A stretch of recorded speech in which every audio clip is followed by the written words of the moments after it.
오후에는 선택된 민족 제목으로 말씀을 전합니다. 오후 인사 한번 합시다. 사랑합니다. 사랑합니다. 우리 앞뒤 옆 사람 사랑합니다. 사랑합니다. 사랑합니다.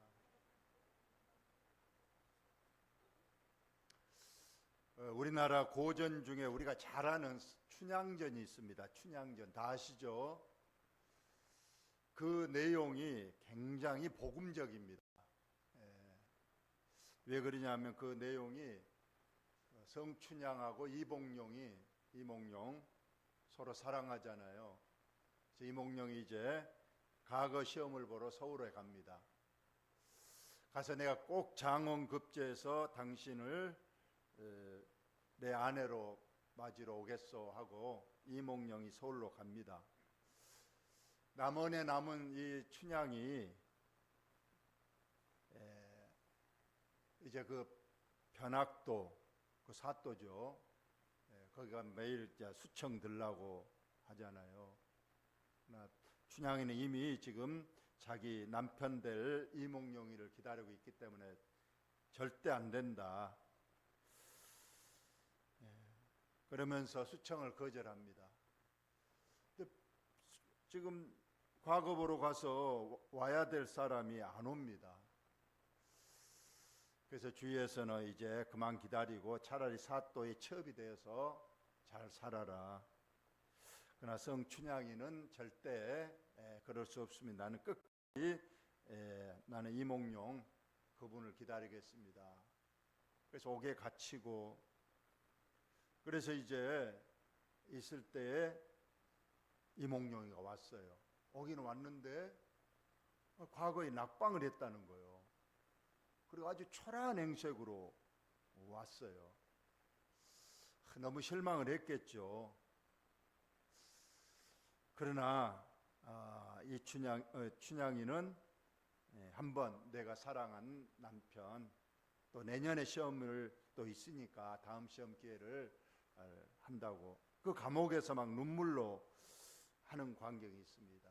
그러나 실장 이몽룡이는 과거에 급제를 했잖아요. 지금 사또 의사로 내려와 있던 겁니다. 나중에 이제 의사 출도를 하고 이제 그 사또 나쁜 사또를 이제 징벌하고 감옥에 있는 춘향이와 함께 참 기쁨의 결혼식을 하고 잘 산다는 그런 내용 아니겠습니까? 여기서 보면 우리가 이 성춘향이가 끝까지 그 정결을 지키려고 하잖아요.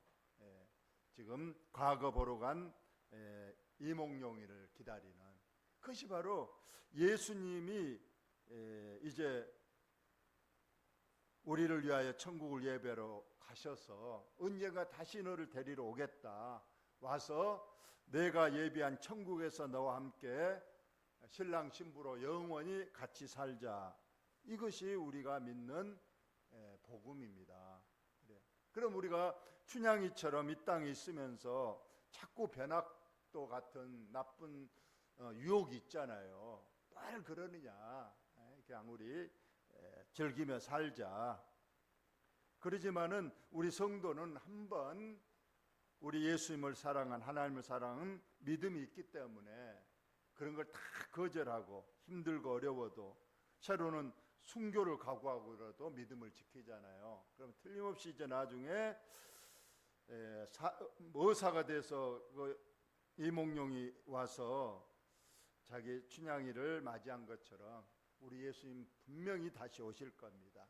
그래서 정결을 굳게 지킨 저와 여러분, 믿음을 지킨 저와 여러분을 꼭 반겨주시고 영원한 천국으로 인도해 주실 줄로 믿습니다. 또 우리가 고려 말 조선 건국 초기에 이방원과 정몽주가 서로 이방원이는 조선을 새로 건국해서 고려 말 충신인 정몽주에게 이제 우리와 합류해서 우리 새로 조선을 건국해서 우리 잘 살아보자 하면서 뭐 그런 하여가라는 시를 읊으잖아요. 이런들 어떠하리 저런들 어떠하리 뭐 만수상 드렁치게 엎혀진들 어떠하리 이와 같이 우리도 그냥 얽히고 설키고 그냥 천년만년 살자 하면서 그 정몽주를 해유하는 거예요. 그러나 정몽주는 참 충신이었잖아요. 그래서 이 몸이 죽고 죽고 100번 고쳐주고 백골이 뭐 진토되어 그러면서 우리는 끝까지 나는 죽음으로 정결을 지키고 고려를 지킨다. 그런 단심가라는 그런 또 시를 읊었습니다. 그래요. 역시 세상은 이방의처럼 뭐더라 그렇게 믿음 생활을 그렇게 하느냐. 놀러도 다니고 술도 좀 마시고 좀 춤도 추고 막 이렇게 그냥 재밌게 살지 뭐 그렇게 사느냐. 그러지만 우리는 정몽주처럼 절대로 이 몸이 죽고 죽어 100번 고쳐주고 백골이 진토되어도 임양한 일편단심 변하지 않는다. 우리는 꼭 끝까지 우리는 오늘 오전에 사도 바울처럼 달려갈 길을 다 마칠 때까지 믿음의 싸움, 믿음을 지키는 그런 삶 되어서 주님이 오실 때에 면류관을 받는 저와 여러분들 꼭 되시기를 예수님의 이름으로 축원합니다. 오후에 우리가 선택된 민족입니다. 저와 여러분은 선택된 민족이요 선택받은 하나님의 자녀인 줄로 여러분 믿으시기 바랍니다. 오늘 나오겠지만은 하나님께서 이스라엘 백성을 왜 선택했을까요? 그 당시에 많고 많은 나라들이 있었잖아요. 그런데 유독 하나님께서는 그 작은 나라 이스라엘 백성을 눈여겨보시고 그를 하나님의 백성으로 삼으시고 그들이 하나님이 되셨어요.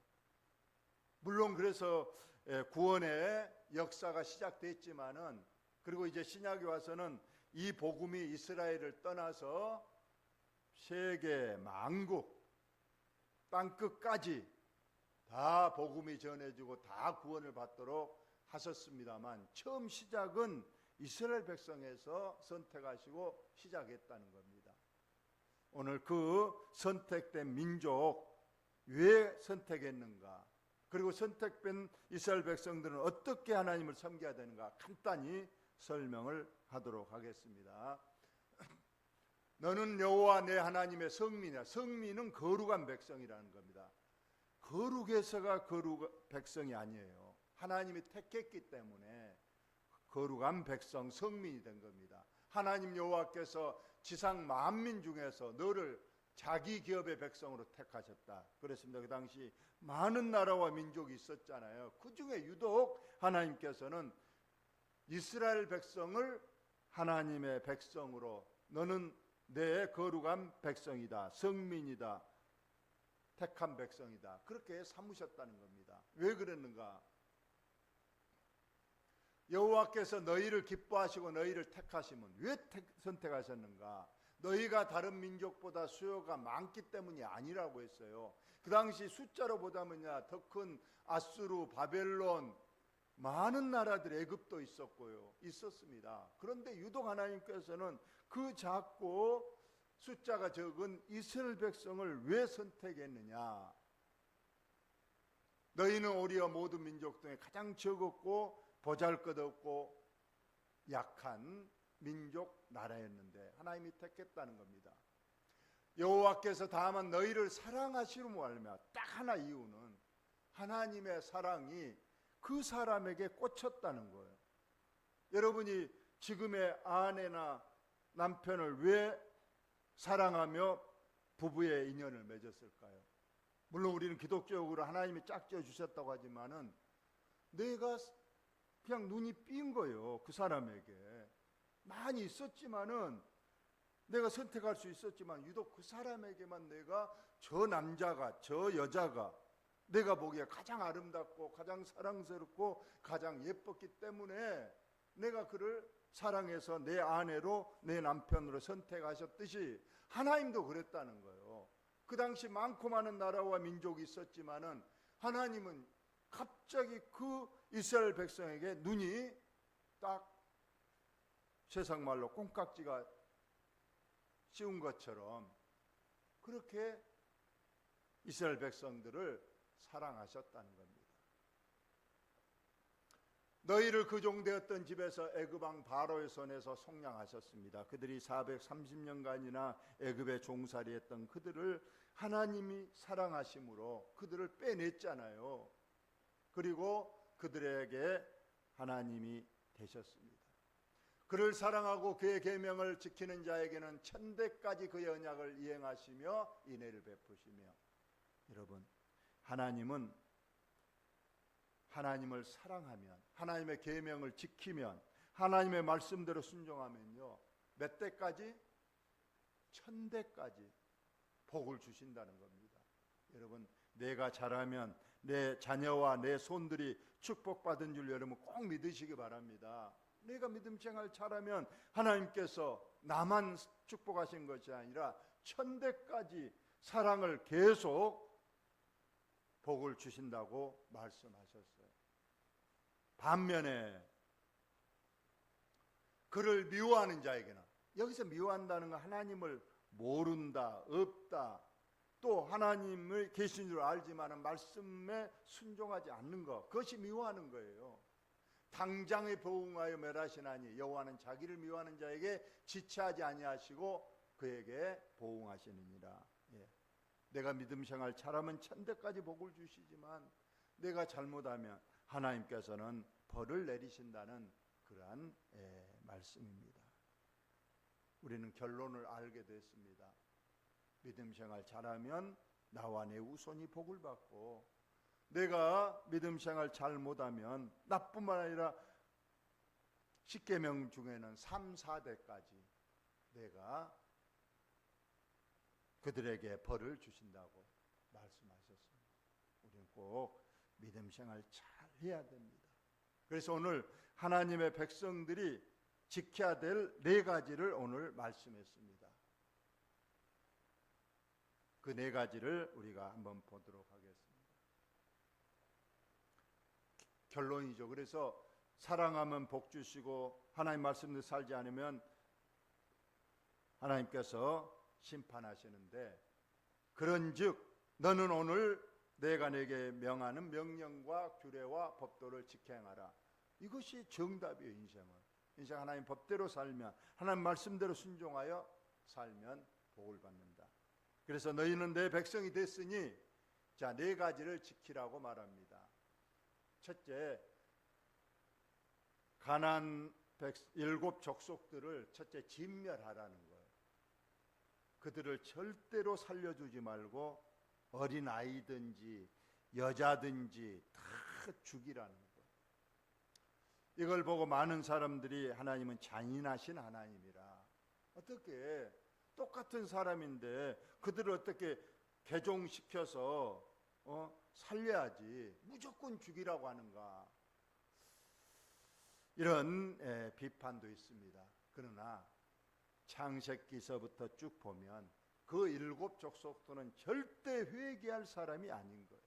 그들은 오랫동안 너무나도 우상에 심취되어 있었고 그 죄악이 도를 넘어버렸기 때문에 하나님께서는 그들을 진멸하라고 말씀하신 거예요. 여러분, 밭에 가서 어떤 사람은 잡초가 있어요. 잡초도 살려고 하는데 그 제초제 뿌려서 다 죽여버려야 되느냐? 농부는 죽여야 되는 거예요. 그 조금 남겨놓으면 그것이 또 씨를 뻗들여서 밭 전체를 어지럽히기 때문에 농사 짓는 사람들은 아예 잡초를 진멸을 시키는 거예요. 또 우리가 코로나라든가 어떤 나쁜 병균들이 오려 그러면 어떻게든 약을 쳐서 그 병을 진멸해야 되는 거예요. 그저께 또 코로나 백신을 맞으라고 그래서, 아니 코로나가 다 없어진 줄 아는데 뭔 또 백신이 맞냐냐. 코로나가 아직도 살아있답니다. 거의 안 죽고 있어. 그걸 진멸해버렸으면 얼마나 좋습니까? 근데 이것이 조용히 또 있다가 나중에 또 이렇게 나와서 발응을 하고 그러니까, 그래서 우리가 좀 하나님을 잔인하다고 그럴 수 있겠지만 우리는 하나님의 명령입니다. 절대 하나님은 실수하거나 하나님은 잘못하지 않습니다. 하나님이 하라 그러면 무조건 우리는 순종해야 돼요. 그래서 이스라엘 백성은 진멸하라는 거예요. 만약 너희가 그들을 진멸하지 않고 얼마를 살려주면 그 살려준 그들로 인해서 그들이 너희 앞에 두고두고 너희 자자손손에게 올무가 되고 그들이 옆구리에 채찍질이 되고 눈에 가시가 되어서 너희를 괴롭힐 것이니 절대로 불쌍히 여기지도 말고 아껴보지도 말고 그들을 완전히 진멸하라고 말씀하고 있습니다. 아직 가나안 땅에 입성하기 전에 모세가 이스라엘 백성들에게 나중에 여호수아와 함께 가나안 땅에 들어가거든 일곱 족속을 진멸하라고 한 거예요. 나중에 여호수아가 가서 진멸했을까요? 못했을까요? 다 쫓아냈을까요? 못 쫓아냈을까요? 다는 못했어요. 일부가 남겨뒀습니다. 그것까지 진멸했어야 되는데 너무 오랫동안 전쟁을 했고 백성들도 지쳐 있었기 때문에 그냥 이쯤에서 이제 전쟁을 종료하고 땅을 분배를 했습니다. 그래서 한 4군데 정도 일곱 족속을 남겨둔 거예요. 그런데 그것이 결국은 자자손손 괴롭히고 지금도 그 이스라엘의 가자 지구에 있는 그 사람들이 바로 진멸하지 않은 이스라엘 일곱 족속 중에 일부가 살아남아서 지금까지 가시가 되고 올무가 되고 옆구리에 채찍이 된다는 그 말씀이 실제로 응했던 것을 우리가 봅니다. 두 번째로 혼인하지 말라는 거야. 그들과 물론 진멸을 안 했기 때문에 진멸해보면 그들 문제는 없겠지만 진멸하지 않아서 남아있는 그 사람들 절대 그들과 혼인하지 말라는 거예요. 너희 아들을 위해서 그 일곱 족속의 여자를 며느리로 들이지 말고 또 너희의 딸들을 위해서 일곱 족속의 남자를 사이로 절대 들이지 말라. 이 혼인관계가 돼버리면 그 사람만 온 거 아니라 그 일곱 족속이 섬겼던 우상도 같이 들어오기 때문에 나중에 너희에게 큰 올무와 가시가 된다. 절대 끊어버려라. 그런데 이걸 실제로 나중에 이것 때문에 문제가 된 것이 바로 솔로몬 왕이잖아요. 솔로몬 왕이 이방 여인들을 1000명이나 들여서 혼인을 한 거예요. 그것 때문에 결국은 솔로몬이 그들이 데려온 그 이방 여인들 그 신들과 우상을 섬기다가 솔로몬도 큰 어려움을 겪었던 걸 우리가 봅니다. 세 번째로 다른 신과 우상을 절대 섬기지 말라. 그건 뭐 말할 거 없겠죠. 일곱 족속이 섬겼던 신들, 우상들 섬기지 말고 그들이 섬겼던 신상과 제단을 깨끗하게 다 깨뜨리고 부숴버리고 불살라서 흔적도 남기지 말라고 하나님께서 단호히 말씀을 하셨습니다. 결론입니다. 현재 우리들도 하나님의 택한 백성입니다. 하나님이 왜 나를 선택했을까요? 나가 태어나기도 전에 하나님께서는 우리를 하나님의 자녀로 선택했습니다. 하나님은 미리 아시고 그리고 사랑으로 무조건적으로 저와 여러분을 사랑하시고 하나님 자녀로 삼아주셨습니다. 그렇다면 이제 하나님의 택함 받은 하나님의 자녀로서 우리는 오늘 하나님께 주신 법도와 계명과 말씀을 꼭 순종하며 살아서 우리뿐만 아니라 우리 자자손손 축복받는 믿음의 가문을 꼭 세워나가시고 하나님의 축복을 많이 받는 저와 여러분들 다 되시기를 예수님의 이름으로 축원합니다. 하나님 우리